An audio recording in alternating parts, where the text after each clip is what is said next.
Hello everyone and welcome to Acadgild. In this video, we'll see how to work with lookup function. Let us see about the HLOOKUP. Now, there are few limitations what we have seen in VLOOKUP and HLOOKUP. So VLOOKUP says you can go from only left to right, but not from right to left.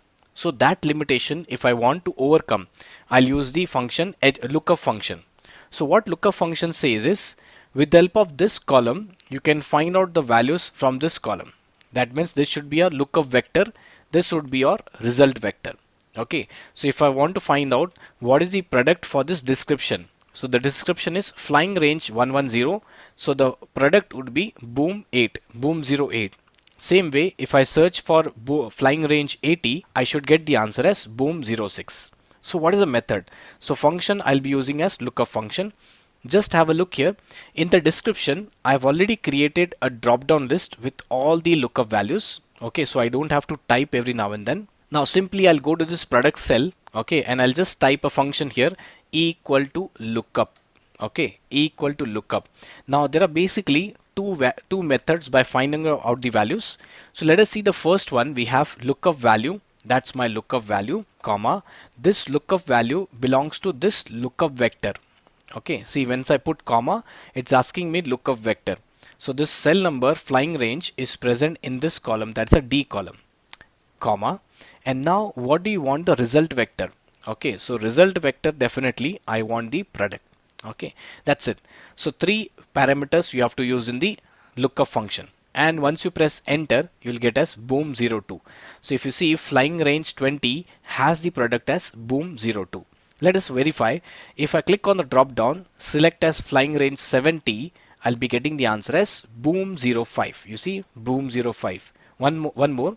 If I click on the number as let's say 160, I'll be getting as boom 09. If you see, 160 has boom 09. So it's very easy to go from right to left using this lookup function, and same applies from bottom to top in the HLOOKUP. HLOOKUP says you can go from top to bottom, but in lookup you can go from bottom to top. Okay, all the conditions are valid here. Now there are few rules which you need to take care, but before that, once again, how to work on this lookup. Equal to lookup, that's my lookup value, comma, this is my lookup vector, comma, and this is my result vector. See, I'm reading from here, that's a result vector, and close the bracket. Once you press enter, you'll be getting answer as boom 09. Now there are few rules, as I said, for the lookup, like we had for VLOOKUP, HLOOKUP. What are the rules here? The first rule says lookup vector should be sorted in ascending order. This is my lookup vector. It should always be sorted in the ascending order. So if you see, that's the reason 10, 110 and 160. These are some odd arrangement, but they are actually in the ascending order. Okay, that's the ascending order. Second rule says lookup vector should have unique values. Now, what is a lookup vector?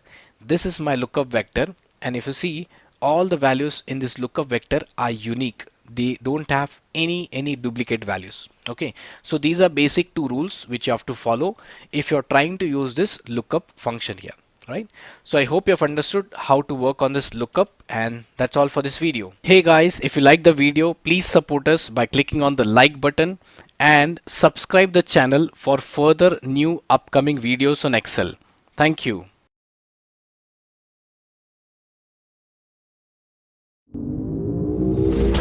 Acadgild. Average is dead.